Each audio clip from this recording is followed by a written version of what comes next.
You have studied now midpoint theorem. What does the midpoint theorem says? Midpoint theorem अगर ये कहता है कि किसी ट्रायंगल के दो मिड पॉइंट वाले साइड को अगर कोई लाइन जोड़ देती है तो वो तीसरे वाले साइड का आधा होता है और वो उसको पैरेलल होता है. The line joining the midpoints of any two sides of a triangle is always parallel to the third side and is half of the third side. ये आपने पढ़ा था. अब उसके ऊपर आधारित कुछ एक्सरसाइजेस हम करेंगे. तो ये यहाँ पर देखिए आप, ABCD is a quadrilateral in which PQRS are the midpoints of the sides AB, BC, CD and DA. AC is the diagonal. Show that SR is parallel to AC. SR is half of AC. PQ is equal to SR. PQRS is a parallelogram.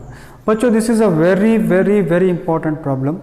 मैं चाहूँगा कि इसको आप अच्छी तरह से समझ लो, क्योंकि आगे के 3-4 प्रॉब्लम में ये सारा स्टेप फिर से रिपीट होने वाला है और ये प्रॉब्लम एग्जाम में काफ़ी बार पूछा है.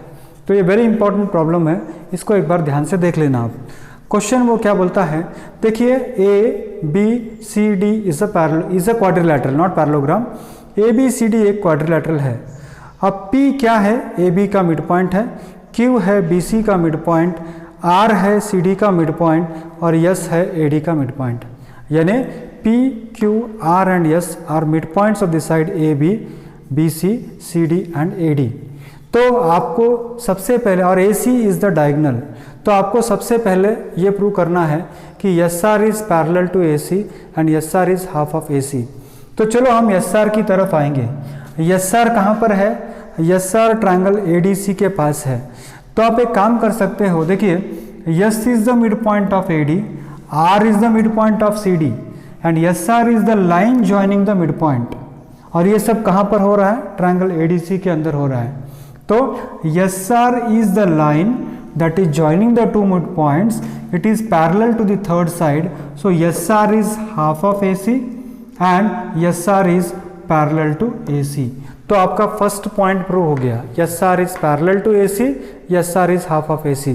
फिर से मैं आपको बता दूं, S is the midpoint of AD and R is the midpoint of DC.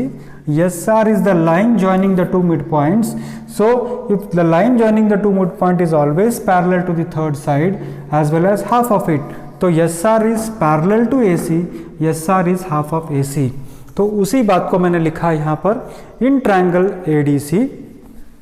triangle ADC it is given that S and R are the midpoints of the sides AD and CD respectively. Okay, SR is the line joining the two midpoints. So by midpoint theorem, SR is parallel to AC, SR is half of AC. तो ये first point prove हो गया. Second point आप कैसे prove करोगे, देखिए आप, इस ट्रायंगल की बात मैं करता हूँ ABC. इस ट्रायंगल ABC के अंदर P AB का मिड पॉइंट है, Q BC का मिड पॉइंट है. उस मिड पॉइंट को जोड़ने वाला लाइन है PQ. PQ is the line that is joining the midpoints of AB and BC. तो PQ will be parallel to AC, PQ will be half of AC. PQ AC का आधा होगा, PQ AC को parallel होगा. SR भी AC का आधा है, SR भी AC को पैरेलल है.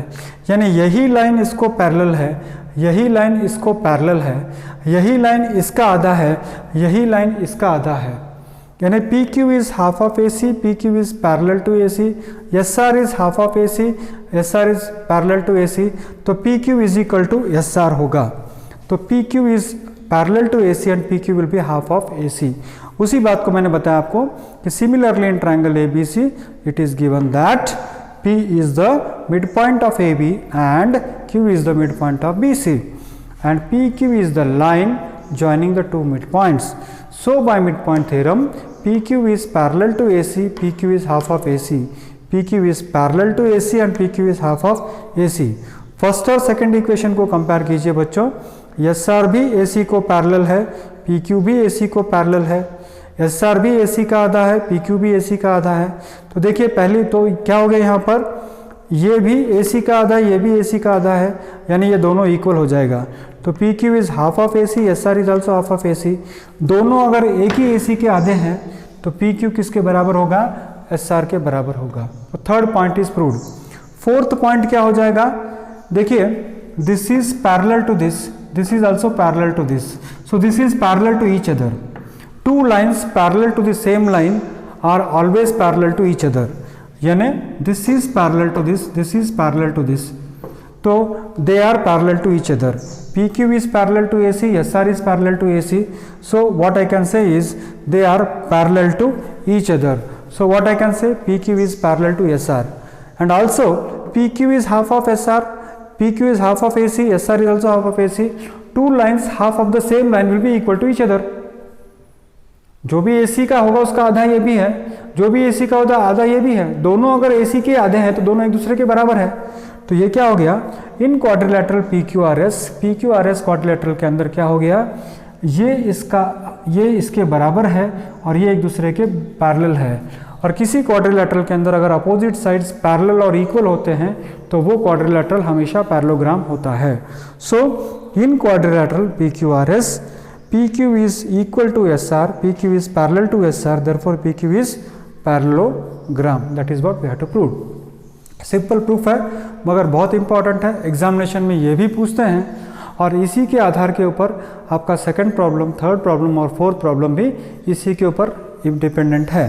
तो फिर से एक बार मैं आपको जस्ट एक शॉर्ट रिवीजन बता दूं. ये मिड पॉइंट को जोड़ने वाली लाइन होने की वजह से SR AC का आधा है, SR AC को पैरेलल है मिड पॉइंट थ्योरम के मुताबिक. ये मिड पॉइंट को जोड़ने वाली लाइन होने की वजह से ये इसको पैरेलल है, ये इसको आधा है, तो ये एक दूसरे के बराबर है और ये एक दूसरे को पैरेलल है, इसकी वजह से ये पैरेललोग्राम है. तो इस तरह से आप एक्सरसाइज 8.2 का first problem mid point theorem का उपयोग करके, by using the mid point theorem, you can find the solution of the first problem of exercise 8.2.